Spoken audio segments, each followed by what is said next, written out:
instead of me introducing you, I'm going to let you guys introduce yourselves. We'll start right here to my left.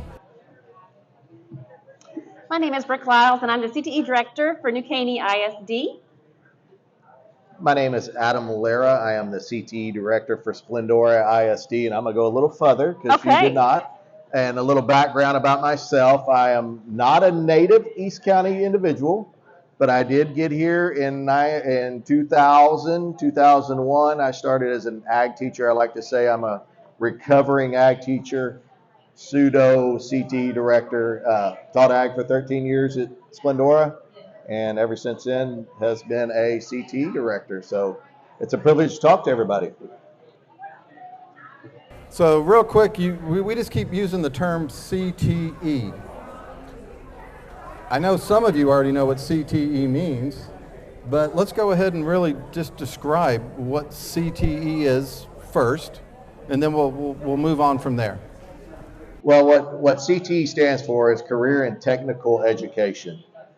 And when you get asked about, I don't know about Brooke, but myself, when people think of it, they think of technology in general. And they call me, hey, can you fix my computer? Wrong guy.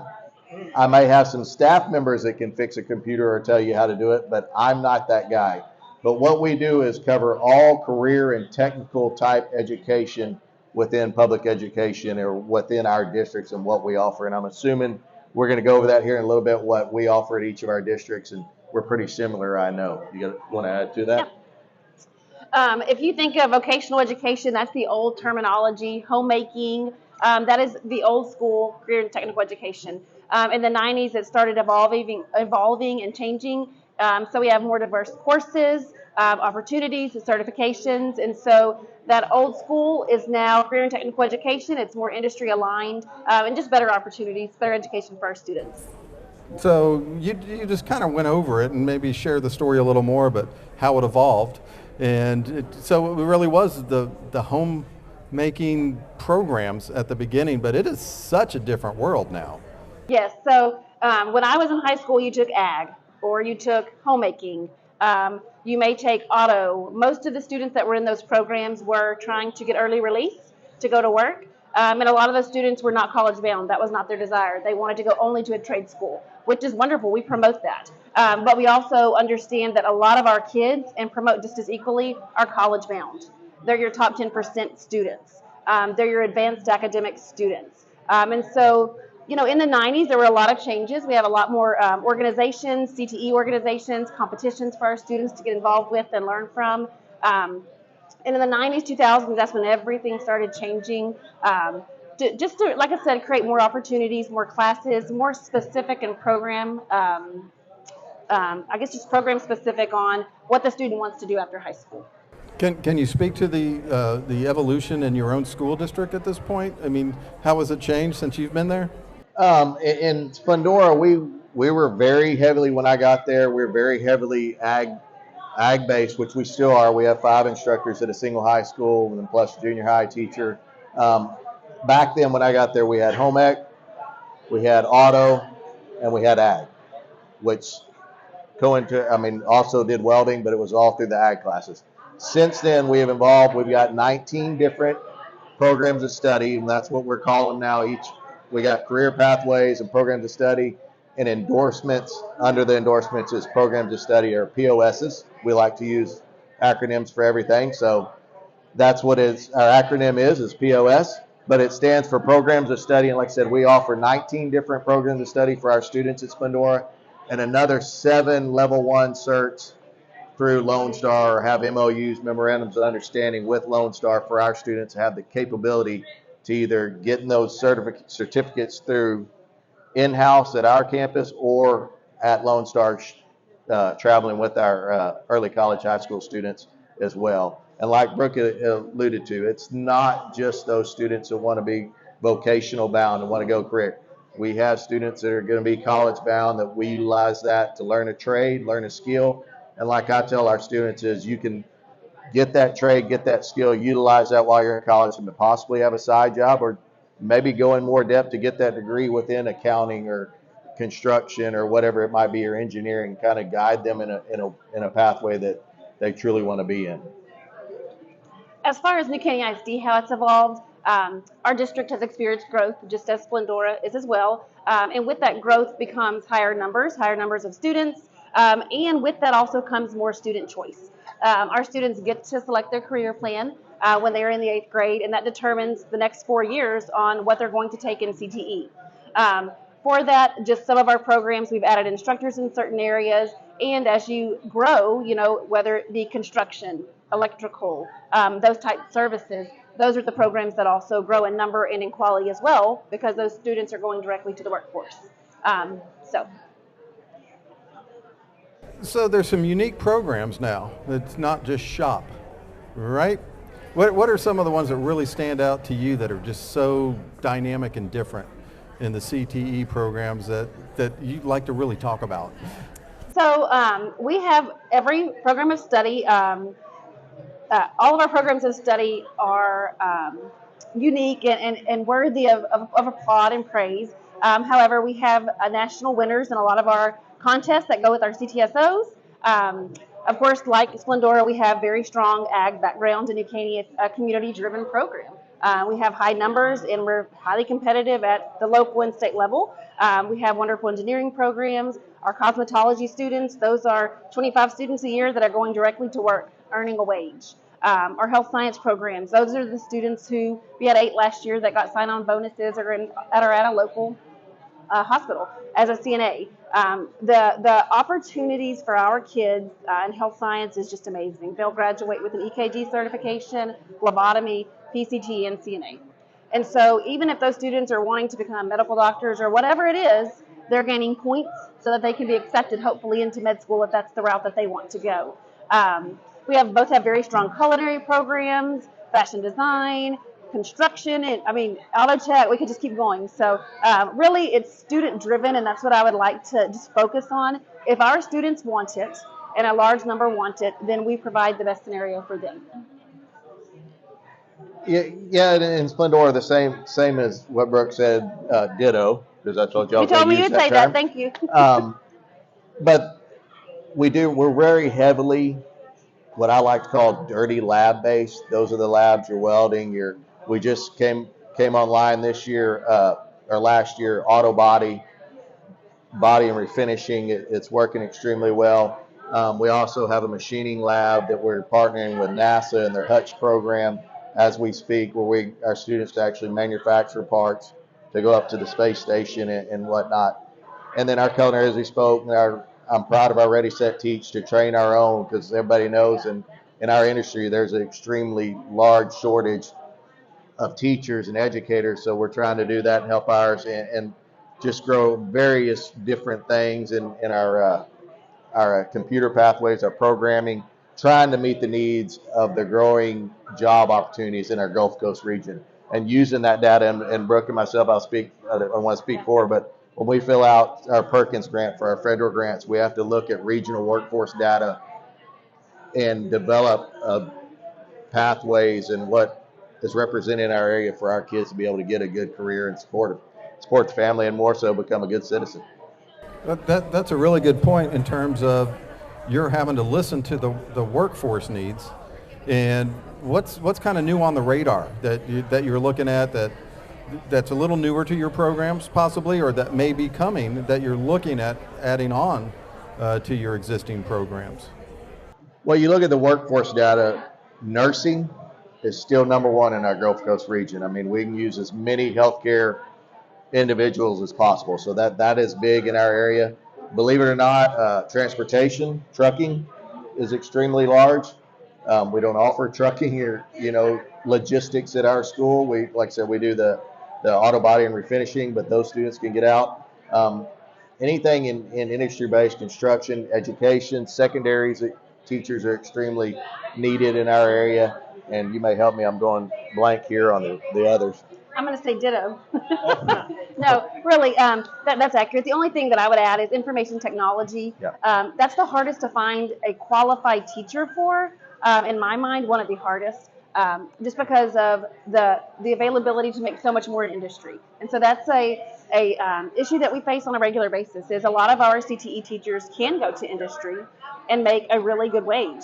Why do we want to come to public education and do that? Okay, and so a lot of them, they have the heart in the right spot. They want to impact their profession or their industry. But that's the only thing that I would add is information technology. We have a program at our new high school, West Fork High School, that opened this year that we've implemented, and it's cybersecurity. And that's the only other one in the Gulf Coast region that is high in numbers. So we got cybersecurity added. That was a new one to me. I wasn't aware of that. I did go to the ribbon cutting at West Fork, and I saw the health services section, and that was so new to me.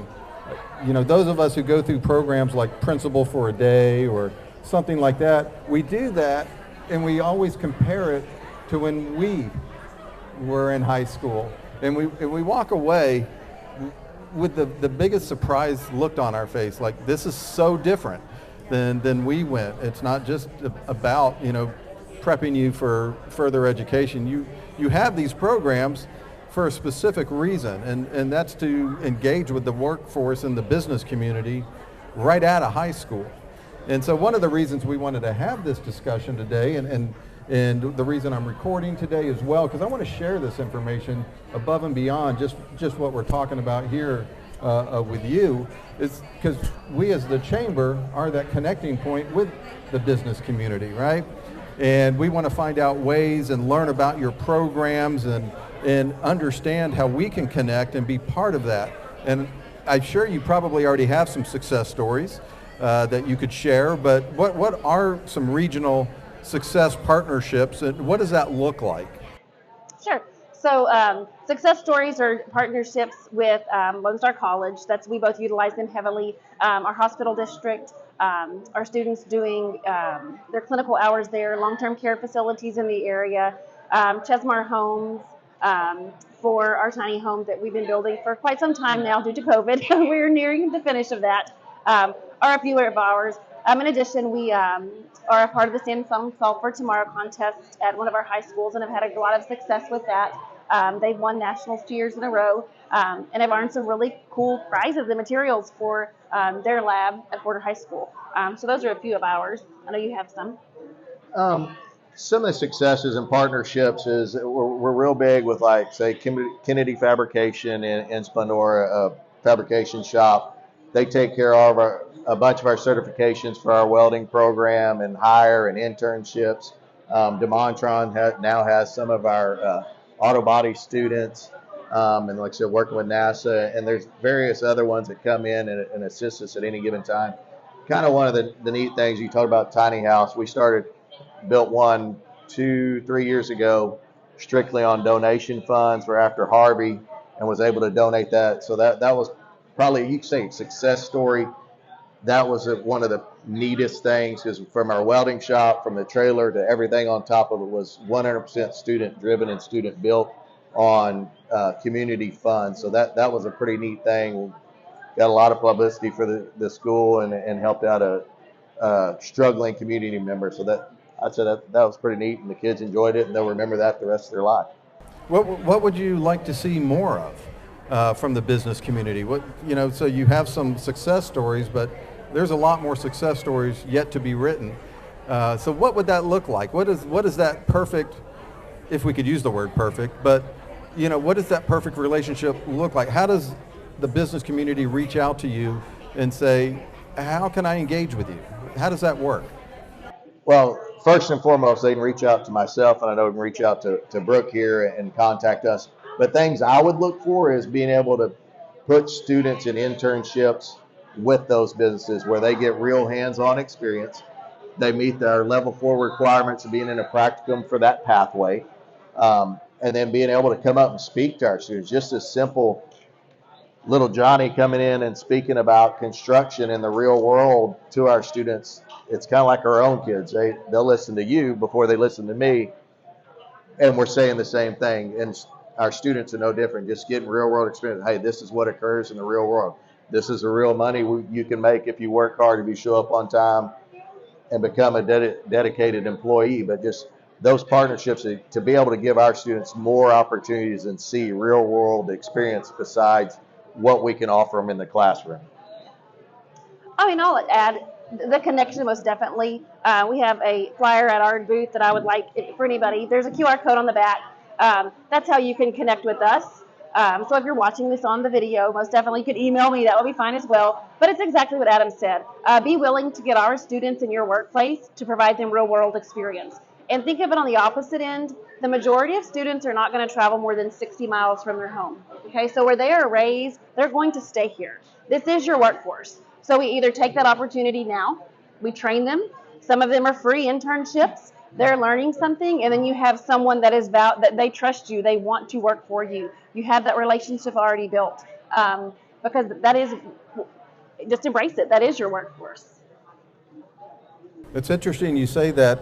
We look at it from the Chamber's perspective too. We're working on some younger professional programs with our young professionals, working with younger professionals. We have a great partnership as well with Lone Star College doing that now. And you know, the slogan is, it's never too early to start connecting, to start building those business relationships, because you might not need it right that second, but it's going to make things a lot more comfortable when you start going out into the workforce and you start having those discussions. And you know, we're all products of our environment.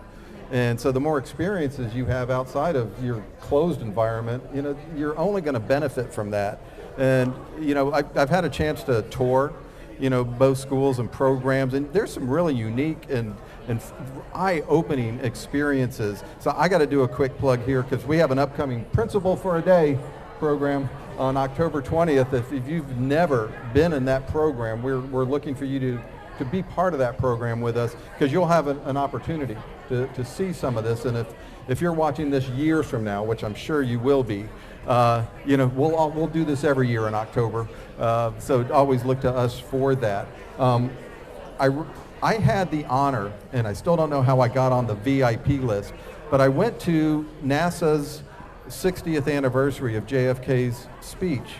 And it was, you could tell there's this total recommitment of going back to the moon and beyond, and going to Mars. And this NASA discussion is pretty fascinating, and space travel. And the only reason I'm talking about it, because you mentioned it more than once, is they're already reaching out looking for people to start manufacturing things to put there. And I know we have people in the industrial park here that produce parts that are up on the space station now.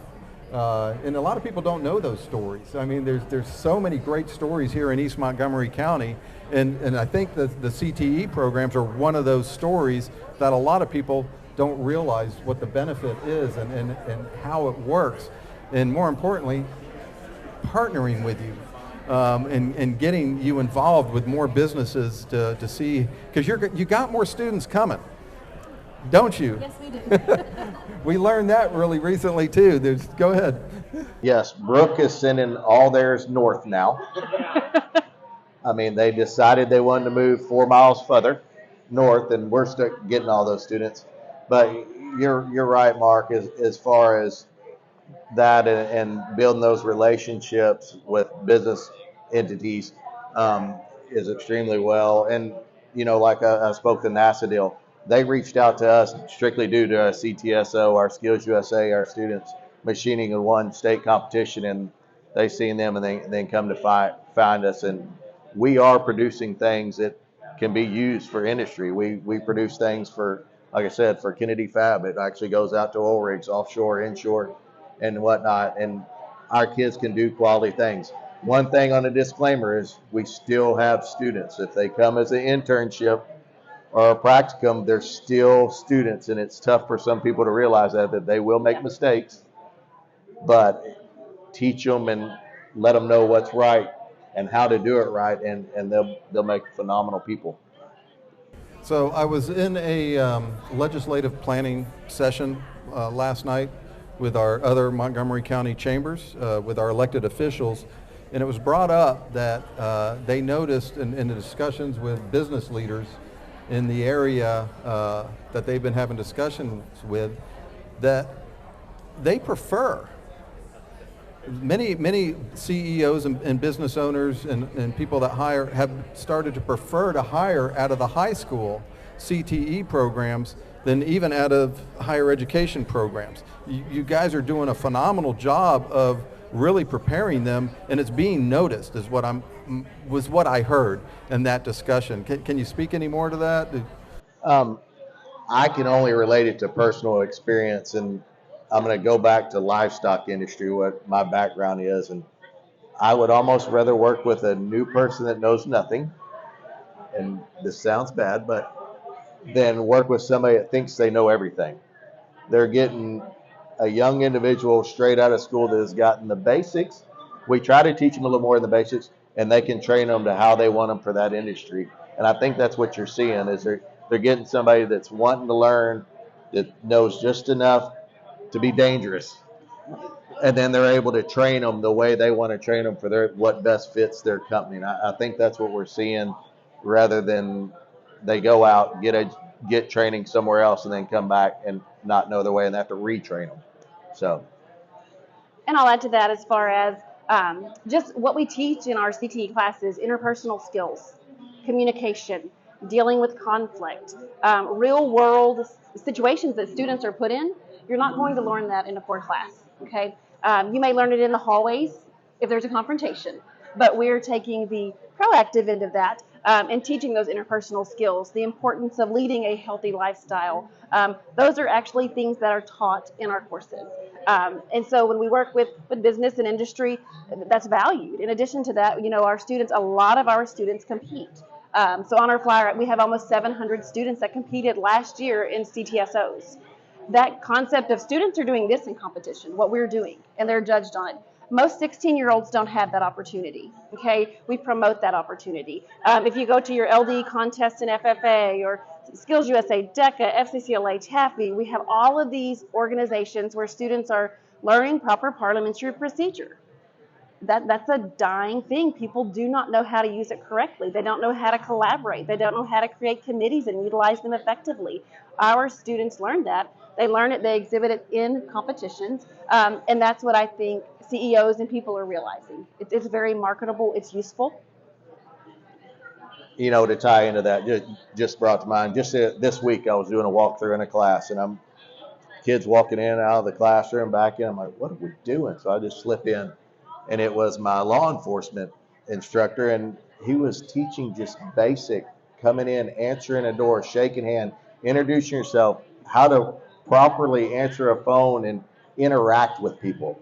And I don't know that many people are getting those skills, but in every TEK and every course, that's in CTE of some sort, job-related skills, resume, interviews, things of that nature. So they're getting those qualities in our programs, in which it sounds basic, but it's much needed. Well, we're going to go ahead and start to wrap up the discussion here. Is there anything that I missed that you wish I would have asked? Wow. Are we being judged too? Do we get scores, on this? Is there anything that you wish I would have asked that we didn't cover about CTE? Man, we did a good job, guys. We're good. Yeah. Yep. Thank you so much for taking the time. I don't know if they both school districts have booths here. Please take the time to go visit with them, learn a little bit more about their programs, maybe ask those questions with your business. How can you engage and be part of that? Maybe create an internship, apprenticeship, I guess is what they also call them. I don't know, are those two different? Just wording. Just wording? It's Yeah. just wording. I can spell one of them. There you go. So, Can I give a shameless plug? Absolutely. Okay. If those of y'all don't know, we're a district innovation YAR as well. We're struggling for instructors, whether it's CTE or regular ed. We're able to hire instructors on 5 years experience and deem you highly qualified in our district. So if you have friends that you think, man, they'd be in industry would be a phenomenal teacher and love teaching or love educating youth, please let us know. I know both districts can use quality instructors, and they do not have to be through university trained teachers. Some of the best ones I've ever had in my tenure came out of the industry and just loves teaching people, teaching kids. So 5 years experience. It's not what y'all used to think in the world that you had to get a teaching degree. We would love for that, but let us train you if you know somebody. Sorry for the shameless plug, but we need teachers. Yeah, good job, Adam. Good job. Anything to add to that? I don't. If you come by our booth, I would like for you to use the QR code only because we would love for you to be a part of our advisory committee. The last thing, and I will say it, it's the same for Adam. We do not know what industry thinks. We need you to tell us. So if there is something that you are constantly finding with your employees, especially your young employees, that's what we need to know. If there's equipment that is used, whatever it may be, that knowledge is valuable to us to be able to build stronger programs, just to let our teachers know, just for the benefit of our kids and for their business. Well, thank you both for spending some time with us today and sharing how your programs work. And we look forward to watching both programs continue to grow and add value to the community. Thank you both. Thank you.